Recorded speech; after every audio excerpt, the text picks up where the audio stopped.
নোয়াখালীতে ওএমএস-এর মাধ্যমে নিম্ন আয়ের মানুষের মাঝে চাল, আটা বিক্রি শুরু হয়েছে। সকাল থেকে জেলা শহরের মাইজদী বাজার, দত্তেরহাট সহ 15টি পয়েন্টে এই কার্যক্রম চালানো হয়। প্রতি কেজি চাল 30 টাকা ও আটা 24 টাকা দরে বিক্রি করা হচ্ছে। জনপ্রতি সর্বোচ্চ 5 কেজি চাল ও আটা নিতে পারবেন। কর্মসূচির আওতায় কার্ডধারীরা এই সুবিধা পাচ্ছেন। কম দামে চাল ও আটা পেয়ে খুশি নিম্ন আয়ের মানুষ। শুক্রবার ও শনিবার বাদে সপ্তাহের 5 দিন এই কার্যক্রম চলমান থাকবে বলে জানিয়েছেন ওএমএস-এর ডিলাররা।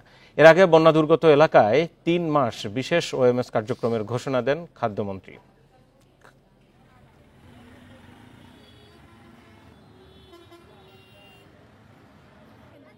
অল্প মূল্যে দ্রব্যমূল্যে জানি আমরা এই জিনিসটা পাই সবসময়, এটাই সরকারের কাছে আবেদন।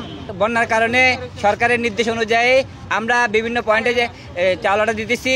মাইজদী বাজার পৌরসভার সামনে, তারপরে যায় মিনিসিটি বাজার, দত্তেরহাট এবং সোনাপুর 0 পয়েন্ট।